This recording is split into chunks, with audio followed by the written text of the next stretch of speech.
आऊज़ुबिल्लाहिमिनश्शैतानिर्रजीम बिस्मिल्लाहिर्रहमानिर्रहीम अस्सलामु अलैकुम वरहमतुल्लाहि वबरकातुहू। व्यूअर्स, आज की वीडियो के अंदर हम देखेंगे कि जावास्क्रिप्ट के अंदर अरेज और ऑब्जेक्ट्स को कैसे यूज़ कर सकते हैं। तो चलिए सिलसिले को आगे बढ़ाते हैं और हम देखते हैं कि जावास्क्रिप्ट अरेज से क्या मुराद है। देखिए जावास्क्रिप्ट जो अरे है या जावास्क्रिप्ट के अंदर जो अरे है वो बेसिकली वो भी एक वेरिएबल है या उसे एक ऑब्जेक्ट हम कह सकते हैं। लेकिन आम वेरिएबल में और अरे में क्या फ़र्क है? वेरिएबल के अंदर एक सिंगल वैल्यू स्टोर हो सकती है, जबकि अरे के अंदर आप मल्टीपल वैल्यूज़ स्टोर कर सकते हैं। कैसे? ये देखिए, अगर मैं यहाँ पे फ़र्ज़ किया, मैं यहाँ पे आपको ये बताऊँ कि ये मेरे पास एक कंप्यूटर की मेमोरी है। अब इस मेमोरी के अंदर अगर मैं आपके पास यहाँ पे ये कहूँ कि ये आपके पास एक वेरिएबल है एक्स, ये वेरिएबल एक्स है, तो इसका मतलब ये है कि ये जो एक्स वेरिएबल है इसके अंदर कोई वैल्यू स्टोर हो सकती है। फ़र्ज़ किया 10 स्टोर हो सकता है, लेकिन ये नहीं हो सकता कि इसके साथ हम एक और वैल्यू स्टोर कर दें। लेकिन अगर आप अब अरे की अगर बात करें तो अरे के केस में आपके पास फ़र्ज़ किया ये एक मेमोरी है और इस मेमोरी के अंदर एक आपके पास पोर्शन ये वाला है, एक ये वाला है, एक ये वाला है, एक ये वाला है और एक ये वाला है। अब इस केस में आप ये देखें 0 1 2 3 4 5। अब ये आपके पास ये जो आपको 0 से लेकर 5 तक जो आपके पास आइटम्स हैं, ये अगर हम ये कहें कि ये हमारे पास एक अरे है, तो उस केस में क्या होगा कि ये आपके पास एक अरे बन जाएगी। और अरे में और वेरिएबल में क्या फ़र्क है? इसमें तो सिर्फ एक लोकेशन के ऊपर जाके वैल्यू हम क्या कर सकते हैं, स्टोर कर सकते हैं। यहाँ पे मल्टीपल हो सकते हैं, 10 हो सकता है, यहाँ पे 20 हो सकता है, 30 हो सकता है, इसी तरह। यानी कि अब ये वेरिएबल एक ही है, यानी कि अरे है, ये उसके अरे के आगे आइटम है 0, ये 0 से स्टार्ट होंगे ऑनवर्ड और ये आपके पास 1 2 3 4 5, ये 5 तक जाएंगे। तो ये फ़र्क है, आपके पास ये वेरिएबल है और ये आपके पास अरे है, यानी कि एक लिस्ट ऑफ आइटम्स, और इनमें से हर एक को आप अरे आइटम कहते हैं और इसको 0 इंडेक्स से ये स्टार्ट होता है और सो ऑनवर्ड इस तरह चलता है। तो ये फ़र्क है आपके पास वेरिएबल में, यानी कि मेमोरी के अंदर कोई एक वेरिएबल अगर होगी तो वो सिंगल वैल्यू स्टोर करेगी, और अगर आप अरे क्रिएट करेंगे तो उसमें से उसके काफ़ी सारे आइटम्स होंगे। हाँ, अलबत्ता आप ये कह सकते हैं कि उनमें से हर एक आइटम एक वेरिएबल को डिक्लेयर कर रहा है। तो ये कलेक्शन ऑफ वेरिएबल, ये कलेक्शन ऑफ आइटम्स आप इसको कह सकते हैं। अच्छा, अब अगर मैं इसको ये बताऊं कि इसको डिफ़ाइन कैसे करते हैं। देखिए, डिफ़ाइन करने के लिए आप क्या करेंगे, सबसे पहले वही जो हम कीवर्ड यूज़ करते हैं लेट, और उसके बाद अरे का नाम देंगे, और उसमें से जो पहला एक तरीक़ेकार है ऑप्शन 1 जो है, उसमें आप सिंपल क्या करेंगे, यहाँ पे आपके पास ये स्क्वायर ब्रैकेट्स दे देंगे। अब ये अरे बन गई है। अब उसके बाद मैं क्या करता हूँ, 0 1 0 इंडेक्स के ऊपर, जिस तरह भी मैंने आपको चेक कराया था कि 0 के ऊपर 1 लिख देता हूँ, 2 लिख देता हूँ, 3 लिख देता हूँ। अब अगर मैं जाके इसको चेक करता हूँ कि 2 के ऊपर क्या पड़ा हुआ है, अब मैं इसमें से ना इस अरे का ये एक सिंगल आइटम या सिंगल एलिमेंट जो है वो एक्सेस कर रहा हूँ। कंट्रोल एस अगर करूँ तो ये देखें ये 3 आ गया है, यानी कि इस इंडेक्स 2 के ऊपर ये 3 पड़ा हुआ है। और अगर मैं इसको 1 कर दूं, कंट्रोल एस करूं, तो आप देखें ये 2 आ गया है। और इसी तरह अगर मैं एक और आइटम यहाँ पे ऐड कर दूं तो ये देखें सारा कुछ ये डायनामिकली हो रहा है। अगर मैं ये ऐड कर दूं और ऐड करने के बाद यहाँ पे आप इंडेक्स 3 दे दूं तो इसका मतलब चौथे नंबर पे क्या है जी, 3 पड़ा हुआ है आपके पास। और अगर इसको मैं वैल्यू भी चेंज कर दूं तो ये आपके पास चेंज हो जाएगा, ये 4 आ गया। तो इस तरह से आपके पास ये एक अरे क्रिएट हो गई, और इनमें से इसके अंदर जितने मर्जी आप आइटम क्रिएट कर सकते हैं। अलबत्ता जो इसके अंदर इंडेक्सिंग स्टार्ट होगी 0 से ऑनवर्ड, इसकी अगर आप लेंथ देखेंगे तो वो 4 आइटम हैं, लेकिन ये है कि 0 से स्टार्ट होते हैं और 3 तक इंडेक्स इसके जाते हैं। अब अगर आप मैं ये सिंगल आइटम एक्सेस करने की बजाय पूरी अरे अगर एक्सेस करना चाहूँ तो वो ये देखें 1 2 3 4 कामा सेपरेटेड वैल्यूज आपके पास यहाँ पे डिस्प्ले हो जाएंगी। इस तरह आप इसको एक्सेस भी कर सकते हैं। अच्छा, अब अगर मैं इनमें से किसी भी आइटम को अपडेट करना चाहूँ तो अपडेट भी कर सकता हूँ, और यहाँ पे मैं इसको अगर अपडेट करना चाहूँ, अब मैं 2 के ऊपर 5 दे देता हूँ और फिर अलर्ट करके देखता हूँ कि अब अलर्ट 2 के अंदर क्या आता है। तो ये देखें ये 5 आ गया। हालांकि ऊपर हमने 3 किया था, वो यहाँ पे क्यों, यहाँ पे चूँकि हमने इसे अपडेट कर दी है।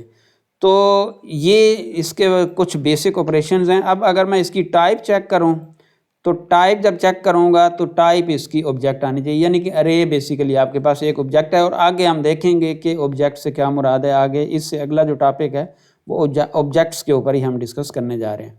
अच्छा, ये तो तरीक़ाकार हो गया कि सिंगल एलिमेंट कैसे, अरे कैसे डिक्लेयर होती है, अरे का क्या मतलब है, सिंगल एलिमेंट, फुल अरे, अगर और किसी भी एलिमेंट को अपडेट करना है कैसे कर सकते हैं, एक्सेट्रा एक्सेट्रा। अब हम आते हैं इसमें दूसरे नंबर पे एक और ऑप्शन है इस अरे को, इसमें तो हमने अलहदा से डिक्लेयर की है और फिर अलहदा से जाके इसको वैल्यूज असाइन की हैं। लेकिन एक और तरीक़ाकार होता है कि declaration and initialization at the same time आप परफॉर्म कर सकते हैं। जैसे, और दूसरे नंबर पे एक तो ये दोनों चीज़ें इकट्ठी परफॉर्म कर सकते हैं। दूसरे नंबर पे ज़रूरी नहीं है कि इसमें मैंने स्ट्रिंग रखी है, हर एक आइटम स्ट्रिंग हो। कोई आइटम स्ट्रिंग हो सकता है, कोई आइटम नंबर हो सकता है, और कोई आइटम डेट हो सकता है, और कोई आइटम बुलियन हो सकता है। जिस तरह के इस ऑप्शन के अंदर आपको नज़र आ रहा है वो स्क्वायर ब्रैकेट्स, इस तरह भी यहाँ पे भी हमने स्क्वायर ब्रैकेट लगाया था, यहाँ पे भी स्क्वायर ब्रैकेट लगाना है। अच्छा, अब अगर मैं इसको अलर्ट तीसरे नंबर पे अगर देखूँ कि जो आपके पास 0 1 2 3 के ऊपर क्या आ रहा है, अलर्ट देखते हैं 35 आ रहा है, ठीक है। और अगर मैं 2 के ऊपर देखूँ तो ट्रू आ रहा है। और अगर आप 1 के ऊपर देखेंगे तो ये इंडेक्सिंग वैसे स्टार्ट होगी, 0 से स्टार्ट होगी, 0 1 2 3 सो ऑन। तो ये आपके पास दूसरे नंबर पे तरीक़ेकार है जी अरे को यूज़ करने का। अच्छा, इसमें एक और तरीक़ेकार भी है, और भी काफ़ी हो सकते हैं, लेकिन मैंने जो कॉमनली यूज़ होते हैं वो यहाँ पे अरेंज किए हैं और तरतीब दी हैं आपको समझाने के लिए। अच्छा, इसमें आप ये देखें लिस्ट टेम्प एक अरे मैंने बनाई है और आगे मैंने एक कीवर्ड यूज़ किया न्यू अरे। हालांकि इसमें जो होता है ना, इसमें भी वो इंटरनली वही न्यू अरे ही होता है, यानी कि ये एक स्टैंडर्ड होता है। ऑब्जेक्ट, किसी भी ऑब्जेक्ट को क्रिएट करें तो उस ऑब्जेक्ट को क्रिएट करते हुए फिर उसके आगे पैरामीटर्स भी पास कर सकते हैं। तो ये भी बेसिकली एक ऑब्जेक्ट ही क्रिएट हुआ था और इस केस में भी ऑब्जेक्ट ही क्रिएट हुआ है और इंटरनली न्यू अरे। तो अगर आप इसे एक्सटर्नली यहाँ पे मेंशन करना चाहें अरे, तो अरे मेंशन करके आगे वही जो, हाँ अलबत्ता इसमें यह है कि इस केस में हम ये देखें स्क्वायर ब्रैकेट, लेकिन जब आप ऑब्जेक्ट क्रिएट करेंगे तो फिर आपके पास ये पैरेंथेसिस यूज़ करेंगे और इनको भी आप यहाँ पे एक्सेस कर सकते हैं। अगर मैं इस 0 आइटम को एक्सेस करूँ तो ये देखें कामरान है, और इसी तरह अगर 1 के ऊपर जाके चेक करूं तो ये आपके पास इमरान आ जाएगा जो नाम हमने दी है। और लेकिन ये लिस्ट और है, ये बेसिकली इस लिस्ट को हमने चेक करना है। तो अब इस केस में इमरान आएगा, इमरान ए, ठीक है जी। अच्छा जी, अब उसके बाद हम देखते हैं कि इसके अंदर कुछ बिल्ट इन प्रॉपर्टीज़ और मेथड होते हैं, उनसे क्या मुराद है। देखिए, जब भी आप कोई अरे क्रिएट करते हैं तो उसके ना अपने कुछ मेथड्स हैं। जिस तरह मैं अगर आपको बताऊं, यहाँ पे अगर डॉट लगाऊं, लिस्ट टेम्प है, तो ये देखें ये आपके पास ये वाले कुछ मेथड्स, और ये जो ब्लू कलर में है ये इसकी प्रॉपर्टीज़ हैं। इसकी लेंथ चेक कर सकते हैं, ठीक है। और ये बाकी आपको मेथड नज़र आ रहे हैं। जिस तरह अगर मैं साल्टिंग का एक मेथड लगाऊं साल्ट का, तो अब ये साल्ट क्या करेगा, ये ऊपर वाली जो आपके पास ये अरे है लिस्ट टेम्प, इसको अरे को वो कर देगा, साल्ट कर देगा। अब अगर मैं जाके 0 के, हालांकि 0 के ऊपर कामरान ए है, लेकिन अगर इसको साल्ट करने के बाद अलर्ट 0 करूं तो 0 के ऊपर देखें आसिफ आ गया। उसकी रीज़न क्या है, उसकी रीज़न ये कि अब इसने अल्फ़ाबेटिकली इसको जाके साल्ट कर दिया है। इसी तरह इसका अगर मेथड देखें, इसमें और भी ज़ाहिर है काफ़ी सारे मेथड हैं। इसमें एक प्रॉपर्टी देखें कि लेंथ अगर हमने चेक करनी हो अरे की, तो लेंथ कैसे चेक कर सकते हैं। उसके लिए हम इसकी प्रॉपर्टी यूज़ करते हैं लेंथ की। और अगर मैं इसको लेंथ यहाँ पे ये अलर्ट करूँ, अलर्ट के थ्रू चेक करूँ, तो उसके बाद ये आपको क्या करेगा, यहाँ पे अलर्ट भी शो कराएगा। ये देखें इसके 4 आइटम वो बता रहा है। ऊपर वाली अलर्ट हटा देते हैं ताकि सिर्फ यही हो। तो इसके 4 आइटम थे, उसने 4 आइटम यहाँ पे बता दिए। और अगर आपके पास इसको करें तो इसके अंदर भी 4 आइटम हैं, इसके अंदर भी, सॉरी इसके अंदर ये लिस्ट नेम नहीं बल्कि लेंथ है। कंट्रोल एस करूँ तो ये 4 आएंगे। और इसी तरह अगर मैं इसमें से एक आइटम कम कर दूँ, एक आइटम कम कर देता हूँ, और अब अगर मैं लेंथ चेक करता हूँ तो उस केस में इसकी जो है, इसकी अगर मैं लेंथ चेक करूँ तो इस केस में मुझे ये 3 आइटम दे रहा है, तो ये इसकी लेंथ है। अच्छा जी, अब हम आते हैं कि जावास्क्रिप्ट के अंदर ऑब्जेक्ट से क्या मुराद है। देखिए, ऑब्जेक्ट ओरिएंटेड प्रोग्रामिंग के अंदर ना ये एक कंसेप्ट होता है क्लास और ऑब्जेक्ट का। क्लास का मतलब ये होता है कि हम कोई एक टेम्पलेट या एक मॉडल बना लेते हैं और उस मॉडल के आगे इंस्टेंस क्रिएट करते रहते हैं, और उस मॉडल के बेस पे आगे मल्टीपल मतलब उसी एक टेम्पलेट को, उसी एक खाका कह लें, उसी एक मॉडल कह लें, नमूना कह लें, उस नमूने की बेस पे आगे काफ़ी सारे उसके इंस्टेंस बन जाते हैं, यानी कि ऑब्जेक्ट बन जाते हैं। और जो ऑब्जेक्ट्स हैं जावास्क्रिप्ट के अंदर इनका बहुत बड़ा रोल है। जिस तरह आप डेट्स देख लें, अरेज देख लें, इसके अलावा और भी पूरी जावास्क्रिप्ट जब आगे थोड़ा गहराई में जाएंगे तो ये सारा ऑब्जेक्ट्स के ऊपर बड़ा पड़ा है इसके अंदर जितना भी स्टफ है। तो अब हम देखते हैं कि जावास्क्रिप्ट के अंदर ऑब्जेक्ट से क्या मुराद है। देखें, ऑब्जेक्ट जो है बेसिकली वो कलेक्शन है प्रॉपर्टीज़ और मेथड। अब प्रॉपर्टी क्या है, एक्चुअली कोई एक ऑब्जेक्ट लेंगे ना, उसके अंदर आप काफ़ी सारा डाटा स्टोर कर सकते हैं। और डाटा किस तरह स्टोर, उसकी करैक्टरिस्टिक्स होती हैं या उनको प्रॉपर्टीज़ कहते हैं। तो प्रॉपर्टीज़ के अंदर जाके आप डाटा स्टोर कर सकते हैं, और अब उस ऑब्जेक्ट के अंदर जितना डाटा होगा उनके ऊपर कोई भी आपने एक्शन परफॉर्म करना है तो उसके लिए हम यूज़ करते हैं मेथड्स, या जिनको एक्शन भी कहते हैं। तो ये दो चीज़ों पे मुश्तमिल आपके पास एक टेक्निकली अगर बात करें ऑब्जेक्ट की, तो ये आपके पास प्रॉपर्टीज़ और मेथड्स के ऊपर मुश्तमिल होता है। अब हम देखते हैं कि इसको हम ऑब्जेक्ट को क्रिएट कैसे कर सकते हैं। देखें, पहले नंबर पे तो ऑप्शन है कि आप उसी तरह आप फ़र्ज़ किया मैं यहाँ पे कांस्टेंट ले लेता हूँ, और इसका फ़ायदा ये है कि दोबारा ये इस नाम का दोबारा हम क्रिएट नहीं कर सकते।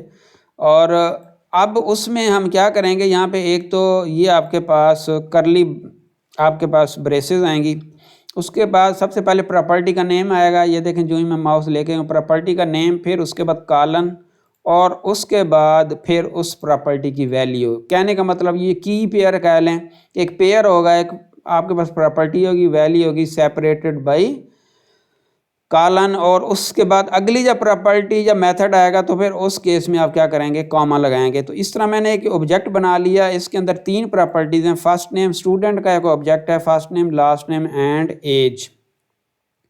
अच्छा, अब इसके अंदर अगर मैं इसको जाके चेक करूं तो वो कैसे कर सकता हूं। अब देखिए, स्टूडेंट के बाद ना आप जब आप डॉट लगाएंगे तो इसकी प्रॉपर्टीज़ और मेथड यहाँ पे शो होना शुरू हो जाएंगे। अब मैं क्या कर सकता हूँ कि यहाँ पे मैं लगाता हूँ जी फर्स्ट नेम। अब अगर मैं इसको अलर्ट करता हूँ तो ये देखें आपके पास, सॉरी ये ऊपर वाला भी आ रहा है, इसको हटा देते हैं, और ये आपके पास मोहम्मद आ गया जी। और अगर मैं इसका लास्ट नेम देखूँ, लास्ट नेम कंट्रोल एस करूँ तो इस केस में ये देखें अकरम आ गया। ठीक है जी। तो इसका कहने का मतलब ये हुआ कि आप इस तरह इसको एक्सेस कर सकते हैं। एक तरीक़ेकार तो एक्सेस करने का, किसी भी प्रॉपर्टी को एक्सेस करने का तरीक़ेकार ये, एक और तरीक़ेकार भी है, और वो ये है कि आप इस तरह से ये स्क्वायर ब्रैकेट लगा के उस प्रॉपर्टी का नाम लिखेंगे डबल कोट्स के अंदर, तो भी ये क्या करेगा, उस प्रॉपर्टी को एक्सेस। ये अकरम आ गया जी, लास्ट नेम आ गया। और अगर मैं यहाँ पे फर्स्ट नेम दे दूँ इसके अंदर तो फिर ये मोहम्मद आ जाएगा यहाँ पे।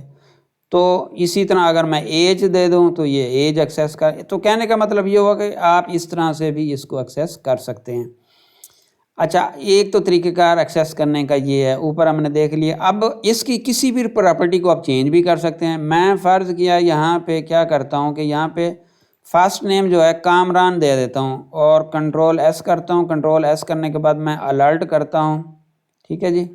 अलर्ट अगर करता हूँ मैं फर्स्ट नेम, तो फर्स्ट नेम के ऊपर क्या आना चाहिए, फर्स्ट नेम के ऊपर अब कामरान आना चाहिए। ये देखें कामरान, हालांकि यहाँ पे जब मैंने इनिशियलाइज़ किया था ऑब्जेक्ट को तो मोहम्मद दिया था, लेकिन चूंकि मैंने बाद में इसे अपडेट किया है तो ये इस तरह से अपडेट हो सकता है। और जब हमने इसे प्रिंट आउट किया अलर्ट के थ्रू तो ये वहाँ पे वो कामरान दे रहा है। अच्छा जी, एक तो ऑप्शन ये है। इसको ऑप्शन, एक और ऑप्शन है उसमें, जिस तरह न्यू अरे आपने क्रिएट की थी उसी तरह न्यू ऑब्जेक्ट भी क्रिएट कर सकते हैं। न्यू ऑब्जेक्ट क्रिएट करने के बाद फिर आप इसकी अलग-अलग प्रॉपर्टी, इसमें ये होगा कि अलग-अलग प्रॉपर्टी एक्सेस करेंगे। एक्सेस करने के बाद आप उसके अंदर जाके उसको वैल्यू असाइन कर देंगे। अब ये वाला जो ऑब्जेक्ट मैंने क्रिएट किया, अगर मैं इसका फर्स्ट नेम अब चेक करूं और यहाँ पे थोड़ा चेंज कर दूं, कामरान कर दूं, तो इसमें ये देखें ये कामरान आ गया। अगर मैं इसको पीछे अलर्ट कोई रहता है, एक मिनट, ये अलर्ट हटा देते हैं, कंट्रोल एस, ये कामरान आ गया। अच्छा, अब अगर मैं इसका लास्ट नेम देखूं तो वसीम आना चाहिए, कंट्रोल एस, ये वसीम आ गया। अच्छा जी, एक तो ये तरीक़ेकार था। अब इसके अंदर एक और मेथड मैं यहाँ पे बताऊंगा और इसमें यानी कि तरीक़ेकार बताऊंगा ऑब्जेक्ट क्रिएट करने का, स्टूडेंट 3 के नाम से। इसमें कुछ प्रॉपर्टीज़ भी हैं और इसमें कुछ मेथड भी है। देखें, मेथड क्रिएट करने का, प्रॉपर्टीज़ तो वैसे ही हैं जिस तरह ऊपर हमने क्रिएट किए हैं, ये पहले नंबर पे हमने देखी थी। मेथड क्रिएट करने का क्या तरीक़ेकार है, मेथड का नेम लिखेंगे, कॉलन लिखेंगे और आगे फंक्शन का नाम लिखेंगे, ये कीवर्ड फंक्शन लिखेंगे और उस फंक्शन के अंदर जो भी काम कराना चाहते हैं उसमें एक स्टेटमेंट भी हो सकती है, 10 भी हो सकती हैं, 50, जितना मर्जी आप इसके अंदर स्टेटमेंट इस ब्लॉक के अंदर, ये जो करली ब्रेसेस है इसके अंदर जितनी भी आपके मर्जी आप यहाँ पे स्टेटमेंट्स लिख सकते हैं। अब ये मैंने एक ऑब्जेक्ट क्रिएट कर दिया, इसको फर्स्ट नेम ये काशिफ दे दिया, सेकंड नेम अली दे दिया, उसकी एज फर्ज के 35 है। अब अगर मैं जाके अलर्ट यहाँ पे शो करता हूँ और फुल नेम, यानी कि अब मैं ये वाला उसका मेथड कॉल कर रहा हूँ और अगर मैं इसको हटा दूँ और ये सिर्फ इसका ये मेथड कॉल करूँ तो उस केस में ये देखें उसने दोनों को कंकेटिनेट करके दे दिया है। वो क्यों दी है? क्योंकि हमने एक फंक्शन कॉल की है स्टूडेंट फुल नेम का और उसके अंदर हमने ये कुछ काम कराया है कि यहाँ पे ये इसको इसके साथ कंकेटिनेट करके हमने यहाँ पे उसका फुल नेम यहाँ पे प्रिंट कर लिया है। अच्छा, ये तो था आपके पास जी ऑब्जेक्ट। उम्मीद है कि आज का आपको ये कंटेंट अच्छा लगा होगा। अगर आपको ये आज का कंटेंट अच्छा लगा है तो चैनल को सब्सक्राइब करें, बेल के आइकन को प्रेस कर लें ताकि हर आने वाली अच्छा इस तरह का कंटेंट है आपको मिल सके। एंड पे दुआ है कि अल्लाह ताला हम सब के हलाल रिज़्क़ में बरकत अता फरमाए और अल्लाह ताला अपनी सिवा किसी का मोहताज ना करे। इन दुआओं के साथ अल्लाह हाफिज़।